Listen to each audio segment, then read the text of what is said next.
Tere, hea kuulaja!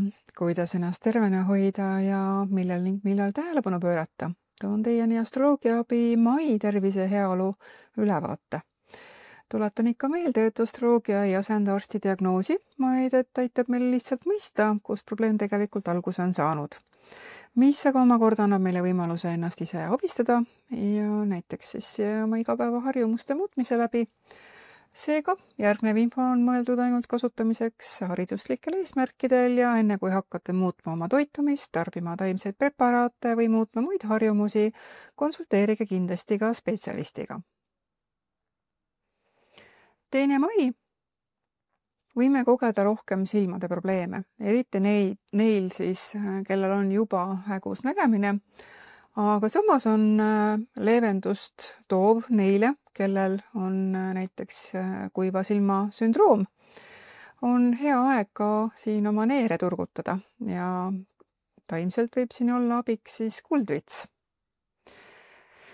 3. ja 4. mai on suurem oht südamerütmi häiretele ja ka kilpnäärme probleemidele, vererõhu probleemidele ja igasugustele insuldid, südamerabandused ja nii edasi, samuti eesil.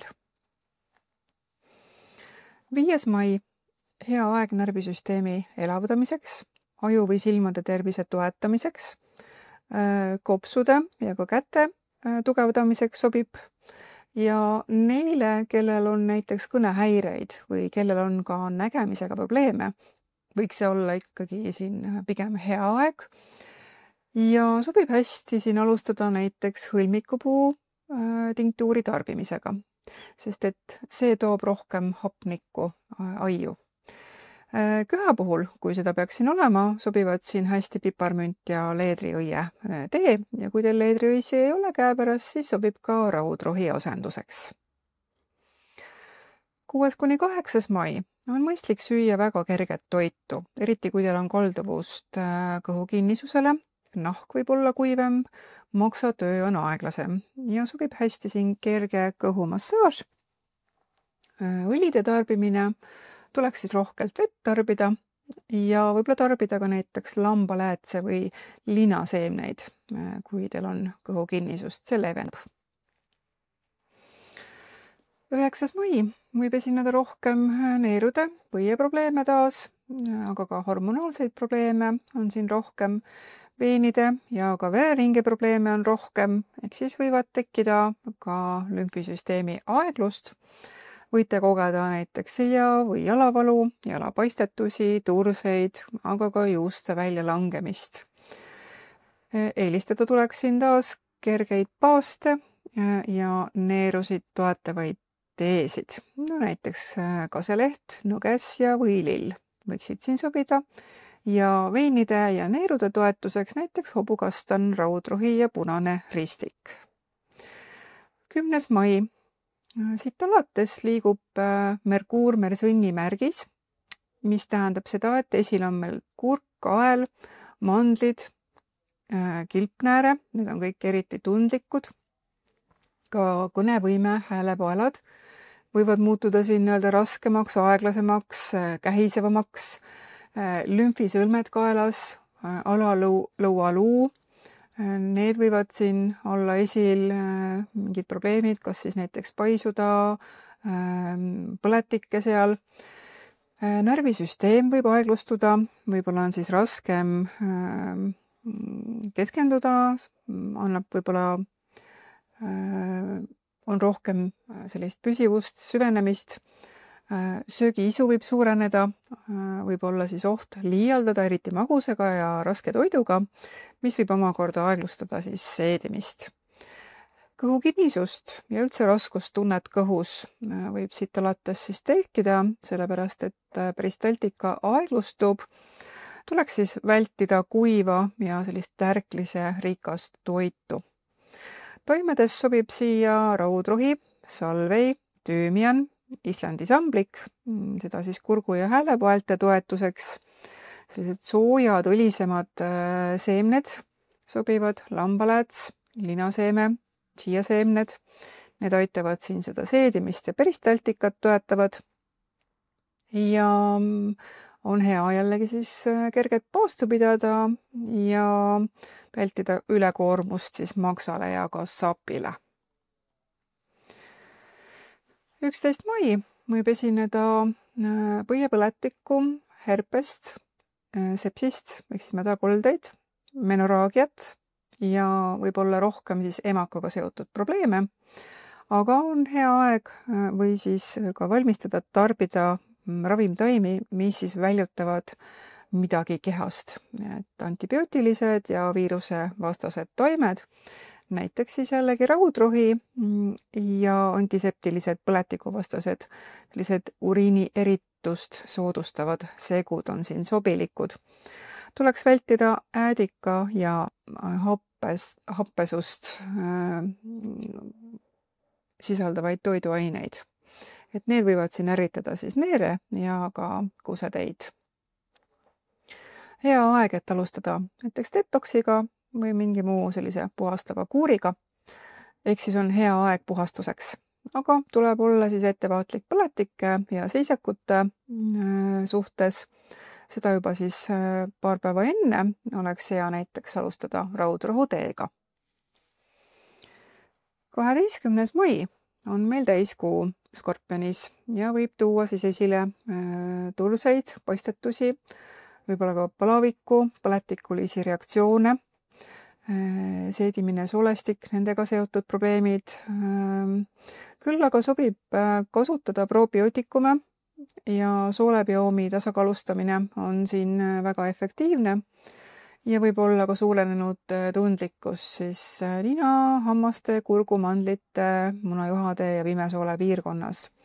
Ja reuma ja üldse mürgitused, allergilised reaktsioonid on ka siin rohkem esil. Samas on väga viljakas aeg, ehk siis on soodne rasestumiseks ja ka viljakuse toetamise raviga alustamiseks on sobilik. Ja hästi sobib ka meditatsioon ja selline sisekaemus siia. Et võib-olla on hea aeg teha siis paastu, detoksit, võib-olla siis ka paar päeva enne juba seda täiskuud. Tarvitada näiteks oliivilehte, raudrohtu, vaarikat, nõgest või lille, mis on siis kõik puhastav ja tugevdav ja teoreetilised ja lümfi liikumist soodustavaid teid ka sobib siin siis tarbida, milleks on näiteks kaseleht. Ja vältida tuleks fermenteeritud toitu, alkoholi ja liigset hapet ja soola, sest et need ärritavad siin neere ja soolestikku. Ja ei tohiks ka maha suruda emotsioone. Siis 14. mai on esil meessuguhormoonid, lihased, arteriaalne vereringe. Sobib siia hästi näiteks oat straw ehk siis avena sativa ja borage, mis on siis borago officinalis, mis tugevdab siis neerupealseid ja aitab väsinud keha. Sobib siia selgroo ja närvide tugevdamiseks mõeldud siis raviga alustada ja südametöö toetamine sobib hästi, lihaste ja neerupealiste toetav ravi samuti sobib hästi. Ja hea aeg, et tegeleda liikumisega, olgu see siis tantsimine, võimlemine või jooga. Massaažideks on hea aeg, eriti siis süvalihaste ja fastiatega tegelemiseks. Ja taimsete ravimite valmistamiseks samuti, eriti sellised ravimtaimed, mis toetavadki siis lihaseid, kõõluseid ja vereringet. 16. mai toob esile meil naha, silmade, juuste, munasarjade, neerude ja hormoonide tundlikkust. On siis kuivust, näiteks kuiva silma, kuivad juuksed, kuiv nahk ja eriti need, kellel on oma sünnikaardil siis planeedid seal 9 kraadi kardinaalsetes märkides, milleks on siis jäärvähk, kaalud, kaljukits ja ka neitsi või skorpionis. Et teie ilmselt tunnetate seda mõju siis rohkem kui teised. Et võivad olla siin jällegi siis seedetrakti vaevused, hingamisteede probleeme, närvivalusid, aga see võib tuua ka kergendust. Näiteks leiate uue ravi, kuidas ennast aidata või hoopiski siis tunnete suuremat survet, näiteks hingamisteede raskustunne võib siin süveneda. Ehk siis on siin mõistlik vältida näiteks tugevaid hormonaalseid või ka kosmeetilisi sekkumisi, näiteks juuste või nahaprotseduure, selliseid tugevaid. Ja kui teil on näiteks kuivad silmad, nahk või juuksed, siis tulebki rohkem nende eest ka hoolt kanda. Ja võimalik on ka üldse vaimne tundlikkus, väsimus, emotsionaalne ärrituvus. Ja üldse me võime globaalselt näha siin rohkem arenguid tervishoius, aga samas ka vaesuses, migratsiooniga seotud teemadel ja ka maailmakaubanduses. Sobilikest taimedest siia ka tooksin välja Islandi sambliku, mis niisutab siis limaskesti, aitab kuiva kurgu ja silmade puhul, rahustab, toetab ka hingamisteid, punane ristik sobib hästi, toetab siis hormonaalset tasakaalu, sobib siis akne ja kuiva naha korral näiteks. Salvei reguleerib siin higistamist, tasakaalustab hormoone, on ka juustele seedimisele, soodustab siis ja on toetav. Ja kaseleht, mis on diureetikum, aitab väljutada siis vedelikku, vähendab sellega siis turseid ja toetab ka neere. Ja kurgirohi ehk siis porage toetab siis neerupealseid, rahustab närvisüsteemi. Need võiksid siia siis ka sobida. Võitegi sellise segu teha omale näiteks üks osa nagest, üks osa punast ristikut, üks osa raudrohtu ja pool osa siis Islandi sambliku ja pool osa ka takkejuurt sobib siia hästi. Siis 18. mai. Hea aeg jällegi tinktuuride valmistamiseks ja uute tervise selliste protokollidega alustamiseks, füüsilise keha tugevdamiseks, eriti kui te olete sündinud maamärkide viimases dekaadis, mis on siis sõnn, neitsi ja kaljukits. Ja sobib alustada raviga, just sellise raviga, mis on siis seotud kõrvadega, nina, kurguga, nahaga, reumaga, luude tihedusega ja seedetraktiga jällegi. Ja sellised sügav toitainete omastamine on siin, ehk siis sellised toniseerivate toimede tarvitamiseks on hea aeg. Sobivad siin siis näiteks makajuur, mis on hormonaalne tasakaal, ashwagandha, närvisüsteemi ja neerupealiste tugi ja shenzhen, mis on energia, immuunsuse ja üldse keha tugevdamise jaoks head. Ingver sobib siia seedimise soodustamiseks, stimuleerimiseks, alteejuur, mis rahustab tundlikku magu ja ka nahka. Et kuna siin on maaenergiat hästi palju, siis see aeglustab maksatööd, ehk siis selliseid keemilisi aineid ja tugevaid ravimeid ei ole hea siin tarbida. Paastumine või selline kerge toitumine sobib siia jällegi hästi, et see toetab keha sellist puhastumist. Ja taimeteed või vedelal kujul ravimite manustamine sobib siia paremini kui näiteks tabletid või kapslid. Siis 20. mai. Siin võivad muutused tulla väga äkki, võib olla kas siis haigusseisundi järsku lõppemist või hoopis ägenemist.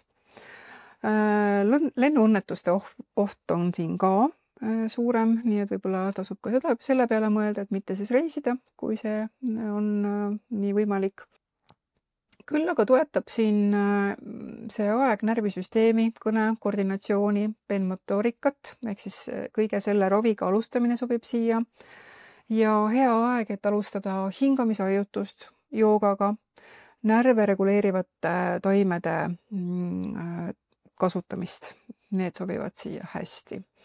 Võib-olla ei ole hea aeg selliseid keerulisemaid meditsiiniprotseduure siin teha, et kuna energia lihtsalt on väga ebastabiilne.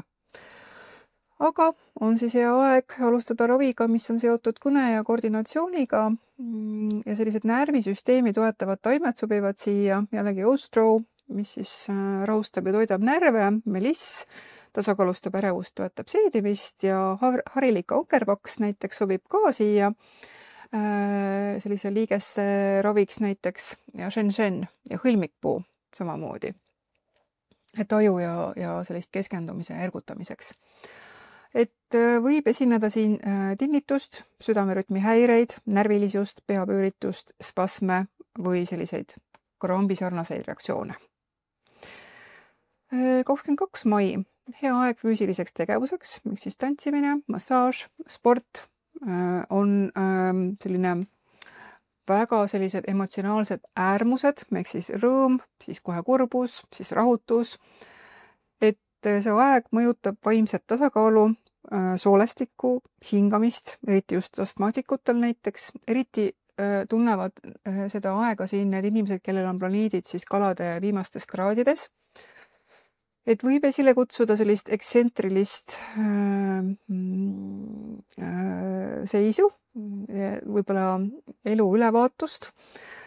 Väga hea aeg, et olla vaikuses, vaadata enda sisse ja tegeleda leppimistega. Ja taimedest on siin sobilik maka juur, shenzhen, meliss, jällegi õustrou, altee juur ja sobib siin hästi kuulata muusikat. Ja tuleks vältida sellist kaootilist, pingelist, kurba või väga mürarikast muusikat. 23. mai, hea päev jällegi liikumiseks, sõpradega koos aja veetmiseks, pidude korraldamiseks just siis õhtupoole. Hea päev ka matkamiseks, hea aeg lihastele mõeldud salvide ja toonikute kasutamiseks. Sobivad siis sellised taimed siia, mis ergutavad lihaste liikumist, elutahet ja toetavad neerupealseid ja meessugu hormoone.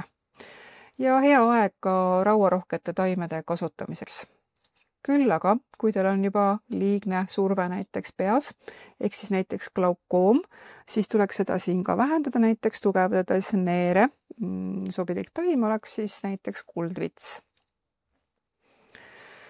25. mai, Saturn liigub meil siin jääramärki, jääb sinna pikemaks ajaks, mis tähendab seda, et fookus liigub meil rohkem aju-veresoontele, hüpofüüsile, silmadele, nägemisnärvile, võib olla siis rohkem ajus esinevaid põletikke, verevoolu probleeme, unetsüklitega probleeme ja võib olla siis rohkem näiteks kasvajaid dementsust.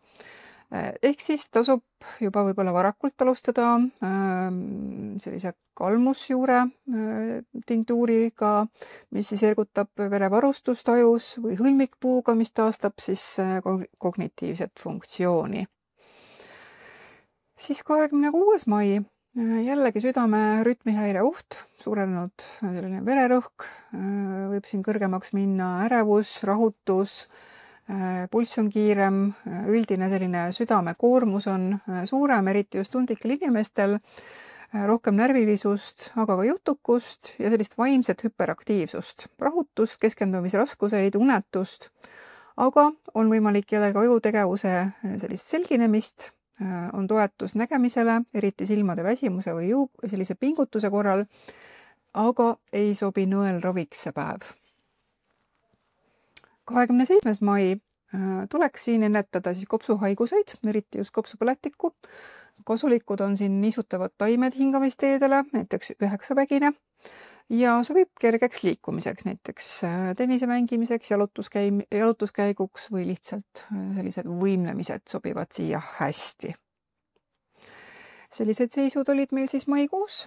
Meie salvestused leiate tavapäraselt YouTube'ist, Spotify'st, Apple Podcast'ist, postitame ka Instagrami, Facebooki ja meie teenused on saadaval meie kodulehel, milleks on astroloogiaabi.ee. Selleks, et uus info teieni siis kiiresti jõuaks, tellige meie kanalit, kui te seda veel teinud ei ole.